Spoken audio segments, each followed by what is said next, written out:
Naku po, delikado to. Just in breaking news, FPRRD pinatawag na sa Kongreso, VP Bumuelta na. Ayan, syempre itong balitang ating matutunghayan ngayon ay nagmula kay Balitang Pinoy TV at ilalagay ko sa description box ang link ng channel ni Balitang Pinoy TV para maging updated po kayo sa mga balita na kanyang inihahatid sa atin. At syempre ito po ang inyong lingkod na si BT na magbibigay ng reaksyon at komento dito sa video na ating matutunghayan ngayon. At wag na natin pagtagalin at sabay-sabay na natin panoorin ang laman ng video na hatid sa atin ni Balitang Pinoy TV at bibigyan natin ng reaksyon ng balitang ito. Pasok! Ginawang dinuguan. Alam ko na ang kausap ni Superintendent Padilla ay si Presidente Duterte dahil pamilyar ko ang boses niya. Narito ang Balitang Pinoy TV. Ayan, okay, ayan. And we are live ngayon sa ating YouTube channel. Si Sir Don And ito ay continuation sa ating vlog kanina as promised sa inyo, di ba? Kasi yung una nating pag-uusapan, ito ay yung patungkol nga kay ex-president o former president Rodrigo Roa Duterte na dawit umano sa pag-shutay ng 3 Chinese drug lords noong 2016. At ngayon, no, pinapatawag na itong si former President Duterte. Yan ang dapat nating hintayin kung itong ating former president ay dadalo dito sa hearing ng Kongreso. Nako sa Congress pinapatawag si FPRRD. Di kaya magkaroon ng si VP Sara sa Senado. Nakita nyo naman kung paano talaga lumaban yung pagsagot ni VP Sara doon. Di kaya kayo makatikim kayo kay FPRRD. Ewan natin kung sisiputin ni FPRRD yan, ha? Diba? Kung pagkakasaya niya ng oras. No? Alam naman natin si FPRRD, hindi basta-basta na yan. Hindi nyo basta-basta matitinag. So, tingnan lang natin kung ano yung mga move at galaw ng ating former president. Pero as sa ngayon, ipapakita ko itong balita na ito at magkomentaryo tayo, gawa tayo ng opinion dyan, ha? Mamaya, sige, yun ang una nating pag-usapan. Pangalawa nating pag-usapan, itong si dating spokesperson ni former President Duterte na si Attorney Harry Roque. Kinontempt kanina. Kinontempt siya dahil nagsisinungaling raw itong si Attorney Harry Roque. At alam niyo naman na itong si Attorney Harry Roque, meron din siyang explanation. Nagsusori nga siya kasi it's an honest mistake. Pero still, kinontempt itong si Attorney Harry Roque. So, I therefore conclude na ang mga Duterte at ang mga kaalyado ng mga Duterte ngayon, talagang pinag-initan sila ngayon sa administrasyon na ito. Di natin alam kung ano ang mga plano nila, pero halata na kasi sila. Halata na sila sa kanilang master plan siguro na sila po ay natatakot dito sa mga Duterte at sa mga kaalyado ng mga Duterte. Hindi kasi ako napapansin ko na rin yan. Siyempre yung mga kaalyado, 'di ba?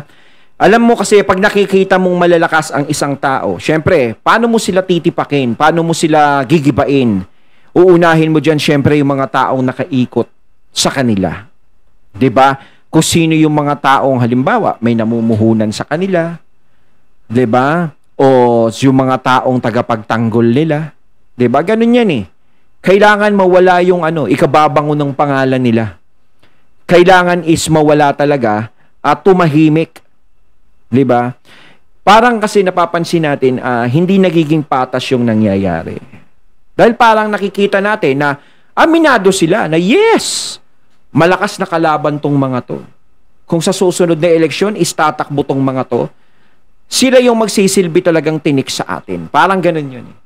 Kasi may nababalita, pwedeng tumakbo o tatakbo bilang senador yung magkapatid na Duterte, yung lalaki. Tapos si FPRRD, baka tumakbo din daw. Pero para sa akin, sapat na yung kay FPRRD na syempre, makapagpahinga si FPRRD, 'di ba? Pero kung naka-FPRRD pa rin ang desisyon, kung kaya niya pa rin is go lang. 'Di ba? Doon pa lang sa pagtakbo nila sa Senado na bali-balita, hearsay is malaking threat na 'yon. Alam nila sa isip nila na may posibilidad na manalo 'yan at baka mag-number 1 pa 'yan eh. At lalong-lalo na si VP Sara Duterte. No? Sa survey is lumalabas siyang number 1. 'Yun yung kinatatakutan. Kung wala naman silang kinatatakutan, hindi para magkaganyan. Pero para nagiging unfair yung mga pangyayari. Kasi kay FPRRD, nung siya yung presidente, maraming umaatake sa kanya. Maraming bumaba na talaga sa kanya, kabilaan talaga. 'Di ba? Pero ang ginagawa niya, sige, malaya kayong magsalita. Salita nyo lang naman sa akin yan. Ang importante, yung pinapakita niya sa gawa. No? Hindi siya gumagawa ng hindi maganda para dun sa mga taong nagsasalita laban sa kanya. Ipinapakita niya na lang yung sa gawa niya sa taong bayan kung paano siya maglingkod. So, para napapahiya ngayon yung mga taong sumisira sa kanya. Dapat ganun na lang yung ginagawa ngayon. Kung ano yung ginagawang paninira sa administrasyon, kung sinisiraan man, o ibinabagsak man sila, dapat mas maganda kung ipinapakita nila na mas higit pa kami sa mga Duterte. Mas higit pa kami sa kung anong binibigay ng mga Duterteng serbisyo sa inyo. Dapat ganun. No? Kasi nga sasabihin ko, hindi makakapagpabango ng mga pangalan nyo yung ganyang pangyayari. Natanggalin mo yung supporter ni ganito, tanggalin mo yung ganto ni ganto na Duterte. Mapag-iisipan lang kayo katulad ng ganyan na tinatanggal nyo ba lahat ng mga taong dumidikit sa mga Duterte? Tinatanggal nyo kasi nagsisilbi silang threat? Ganun yun. Diba? Lalo nga yung pumapangit kung ano yung imaheng binubuo ninyo. No? Pag nasa politika ka, paulit-ulit ko ding sinasabi, kailangan ispabanguhin mo ang pangalan mo.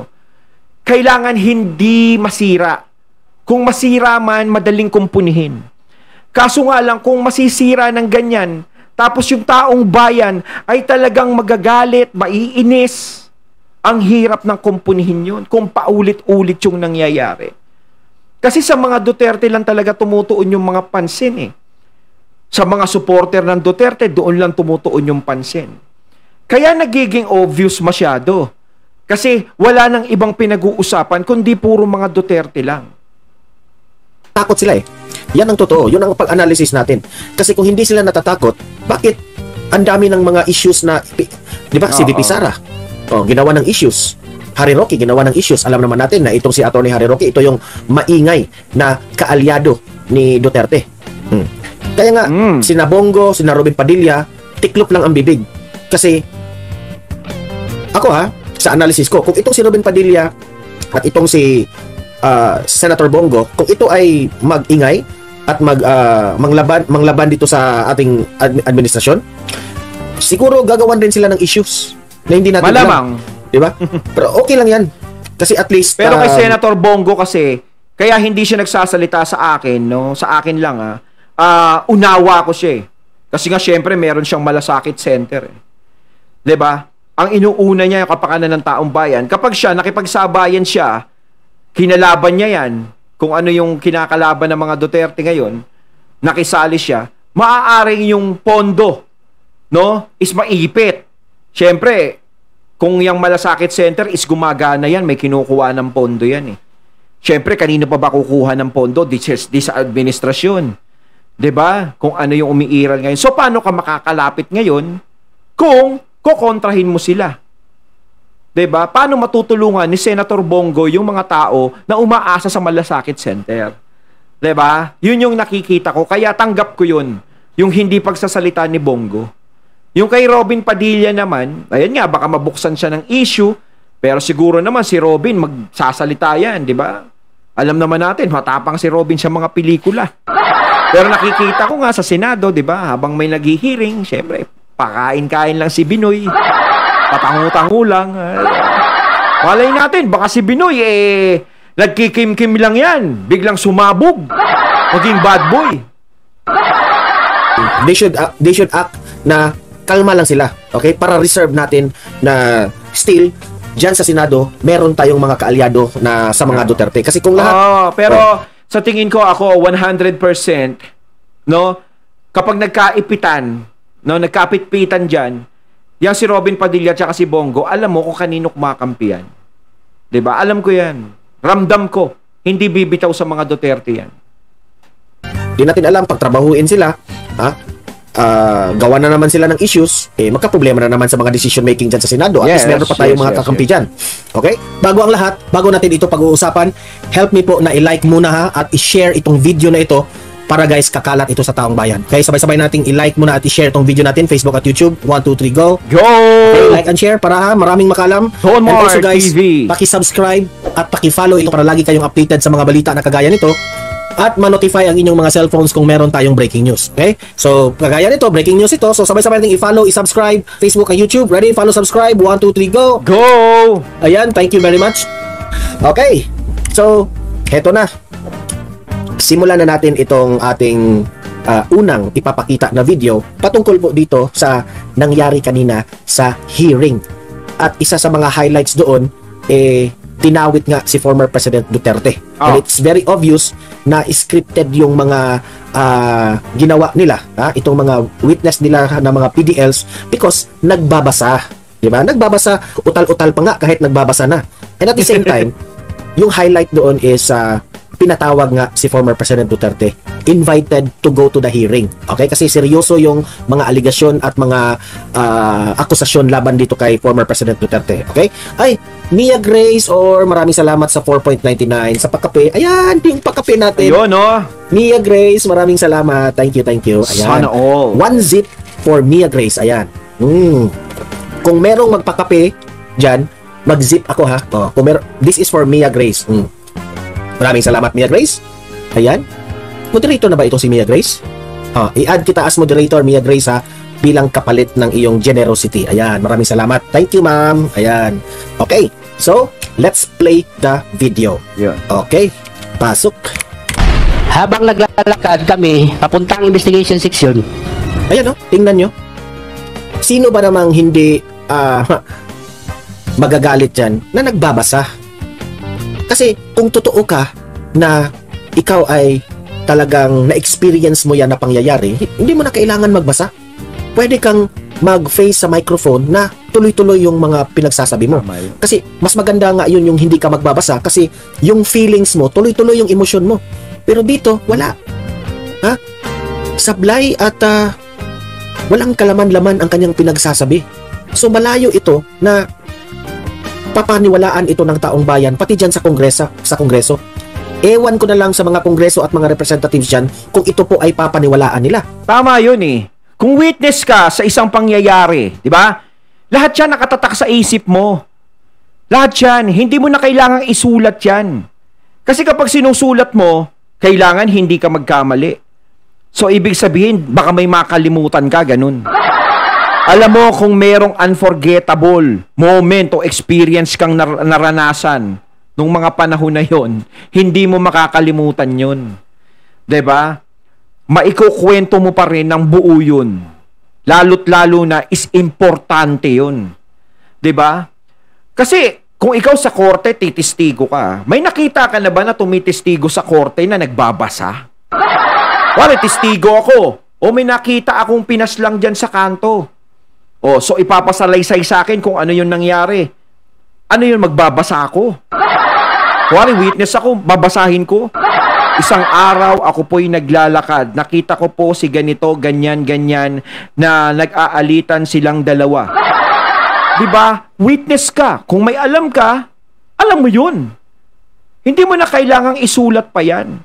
Kasi kapag sinusulat mo, ibig sabihin yan, may posibilidad na pwede mong gawa-gawa lang yun. Diba? Kasi ayaw mong magkamali eh. Ang ibig sabihin, planadong-planado mo yung sa sinusulat mo eh. Iba pa rin talaga, yung talagang ramdam mo, sa isip mo talaga nanggagaling. Kapag sa isip mo nanggagaling, yun talaga, totoo yun. So para sa akin, tinotolerate ba yung ganito? Pinapayagan ba yung ganito na magbabasa ka? Isa kang testigo, nagbabasa ka? Diba? Kailangan is sinasalaysay mo na ganyan para ka nagkukwento, may hawak kang libro, parang Lola Basyang lang ang dating. Diba? Nakakalungkot eh. Nagbabasa, walang laman. Mali. Tumunog ang cellphone ni Superintendent Padilla. Nakita ko sa napilindot ni Superintendent Padilla ang kanyang cellphone. Nadinig ko na sinabi nung tumawag kay Superintendent Padilla, "Congrats Superintendent Padilla. Job well done." Pero grabe yung ginawa. Nabubulol-bulol pa siya. Para hindi niya maintindihan yung sulat niya eh. Nakita na raw yung pagpindot na ni loudspeaker. Diba? Yan ang argumento niya. Mia Grace Or, pasalamat ko po sa iyong time, sir. Taga Mindanao po ako. Okay. Shout out po dyan sa mga kababayan natin sa Mindanao. Taga Davao ka ba, Mia Grace? Mga moderators, i-welcome nyo naman si Ma'am Mia. Actually, Ma'am Mia Grace, kapangalan mo yung aking asawa. Okay, balik tayo dito. Ni loudspeaker raw. Nakita niya na pinindot yung loudspeaker at napakinggan niya, nadinig niya yung boses ni former President Duterte. Ang tanong, papaniwalaan ka ba dyan? And are you sure na boses yun ni Duterte? Di ba? Para sa akin, hindi pa rin siya matawag na witness. Kasi madaling sabihin, madaling magawa-gawa ka ng kwento. Hindi yun nga eh. Are you sure na boses ba yun ni Duterte? 'Di ba? Ang dali lang kasing sabihin eh na ni loudspeak, may kausap, nadinig ko, boses ni Duterte. Kailangan mo pa rin ng ebidensya. May recorded ba sa pag-uusap na yon? 'Di ba? Kung ikaw talaga interesado ka talaga, kailangan may record. Hindi mo pwedeng sabihin na nadinig mo lang. 'Di ba? Hindi mo pwedeng sabihin na dinig mo lang. Malay mo, kaboses lang ni FPRRD. Di maraming gumagaya sa boses ni FPRRD. Malay mo, isa sa mga galit kay FPRRD, ginagaya yung boses niya para kunwari si FPRRD yon. May posibilidad na ganon, di ba? Kailangan magboses digong ka. Di ba? Tapos ipaparinig natin to sa taong to para kunwari kasabwat kita. Di ba? Mas maganda siguro, mas matibay na ebidensya kung ni-record mo. 'Di ba? Hindi mo pwedeng ganyan lang. Yung hearsay na salita. Tatanggapin ba agad 'yan na nadinig mo lang? 'Di ba? Boses ni Duterte? Are you sure? Sigurado ba? 'Di ba? Kumbaga sa akin parang napakahina niya pang ebidensya. Doon lang sa pagbabasa is parang napakahina na din nun eh. Unless if you have the recording. Yun, sinasabi ko. Tumbok ni Sir Don Marion. Kung totoo man na napakinggan mo ang boses ni former President Duterte na nag-loudspeaker, I think pwede yang ma-recover. Yes! No? Merong paraan yan. I think sa cybercrime. Sige nga. Pero ewan ko lang ko ito ba ay legal. Okay? Na i-retrieve yung mga recording. Kasi kung meron kayong ebidensya, na talagang boses yan ni former President Duterte, ay papaniwalaan ka. Di ba? Ngunit, kasi meron na kasing mga technology ngayon eh. Kung meron kang kausap sa telepono, pwede mong i-record ang inyong conversation. Yes. Ang tanong ko sa inyo, may record ba kayo sa conversation na talagang katunog sa boses po ni former President Duterte? Kasi pwede nating papaniwalaan yan. Pwede na retrieve, di ba? Kasi kung salita lang talaga, hindi ko pa, kung ako yung nasa, hindi ko paniniwalaan yan eh. Ang dali lang sabihin na ganyan eh. Madali lang mag-imbento ng salita. Madali lang mandamay ng kung sino-sino kung salita lang ang babasihan. Siguro napakarami ng nakakulong ngayon na inosente kung salita lang ang pagbabasihan. Kailangan talaga kapag ganyang kabibigat na akusasyon is kailangan talaga meron kang mabigat na ebidensya na ilalabas. Pero nagbabasa ka. It's very obvious na hindi mo memoryado ang mga pangyayari. Diba? Tama rin yun. Sa tingin ko nga gawa-gawa lang yung kwento na yan. Yes. Kaya ikaw, hindi mo tuluyang ma-straight na makapag-tell sa inyong story na walang script. Talagang magbabasa ka. Oo. Di ba? So, malabo. And ako naman, sa totoo lang, ini-invite nila si Duterte. Para sa akin, unfair yan kay former President Duterte. Unless if they have the factual evidence. May audio. Kasi iimbitahan nyo si FPRRD tapos hearsay lang yung nadidinig nyo. Parang sinasayang nyo lang din yung oras niya. Kailangan, bago nyo imbitahan si Tatay Digong, is meron kayong mabigat na ebidensyang ihahain. Sinasabi nga ng iba, meron ng paparating na mabigat na ebidensya. Nasaan na yung mabigat na ebidensya? Lagi na lang sa mga akusasyon sa mga Duterte ngayon, diba? Tsaka yung mga nakakaraan, puro hearsay lang. Puro salita lang. Walang inilalabas na ebidensya. Gaya ng pangungurakot daw.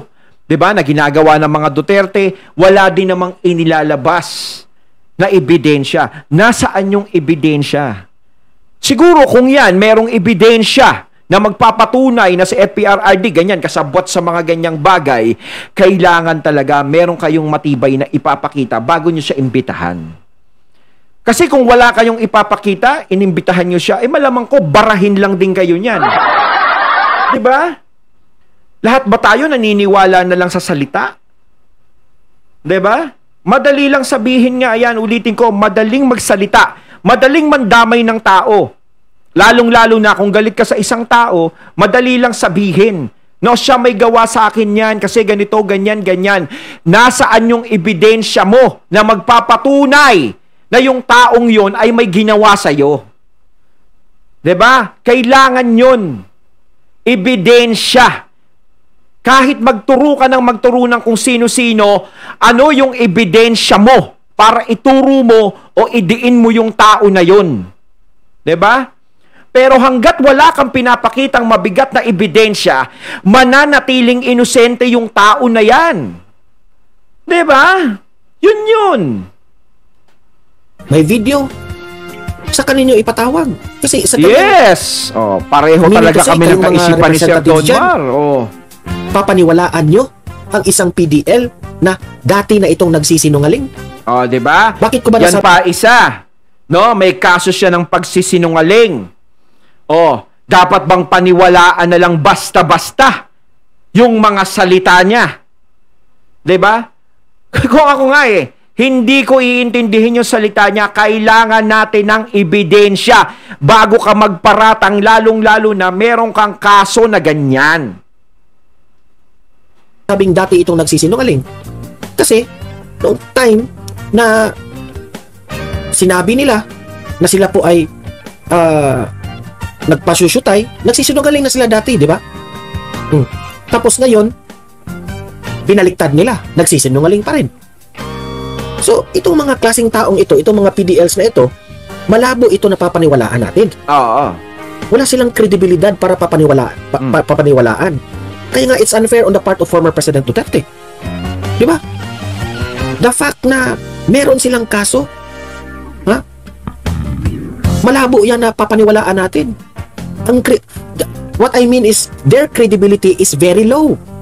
Okay, mamaya, may ipapaliwanag po si Atty. Panelo patungkol po dyan. Okay, na we have to believe Atty. Panelo kasi attorney yan Linya ito ni Atty. Panelo. Mamaya. Okay, play. Ginawang dinuguan. Alam ko na ang kausap ni Superintendent Padilla ay si Presidente Duterte dahil pamilyar ko ang boses niya. Pamilyar raw niya ang boses.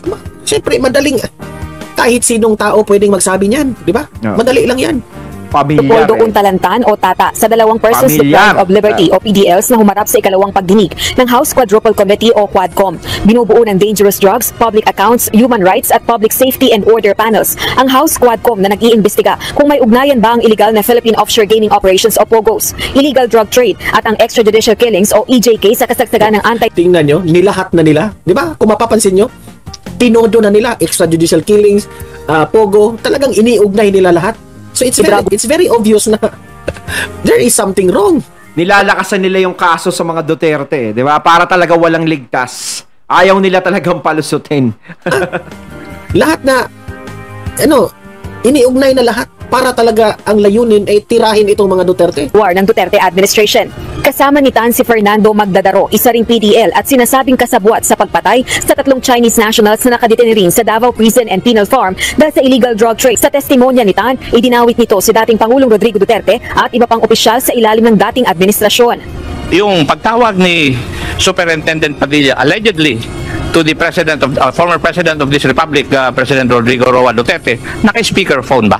Ay pinindot po siya para mag-speaker on. So, naka-speakerphone. Opo. Kaya narinig mo yung boses ng dating presidente. Opo. Binayaran umano sila ng tig 1 milyong piso para patayin ang 3. Grabe, no? Si Padilla is speakerphone raw. Kung ikaw, try to analyze this one. Kung ikaw, meron kang katransaksyon na medyo, di ba? May sinutay sila, di ba? May ginurgur sila na itong mga Chinese drug lords. Kung may kausap ka sa telepono, patungkol po dito sa trinabaho nilang gurgurin itong mga Chinese na ito, talaga bang common sense lang ba? Tsaka tama naman. Kung meron silang gagawing ganong bagay, 'di ba? Confidential 'yan. Bakit naman i-speaker phone pa 'yon? Na kailangan ba is binabandera mo yung boses ng kausap mo kung yun yung sinasabi mong mastermind o anuman o kasabwat man? 'Di ba? Kasi maaaring baka may makarinig na ibang tao ng boses niya. Kuwari kayo lang nandoon, malay nyo merong nagmamalmang ibang tao. 'Di ba? Di sumabit pa yung kausap niya. Hanggat maaari nga kung pwede kang magtago, makipag-usap sa kanya ng patago, is gagawin mo, lalong-lalo na confidential yung ganong bagay. Bakit ibubuyan niyang nun yung boses ni FPRRD o papayag si FPRRD na ibuyang-yang yung boses niya habang nakikipag-usap siya sa telepono na alam naman na confidential yung pag-uusapan? Diba? Ano yung bulgaran? Ayos.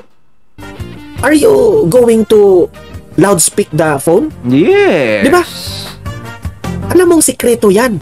Mario. May kausap ka. For example, let us say si former President Duterte talaga ang nagpagurgur dito. Kausap mo. Sasadyain mo talagang speakerphone. Diba? Ganyan sana kayong mag-investigate, kayo diyang mga kongreso. Bakit i-loudspeak?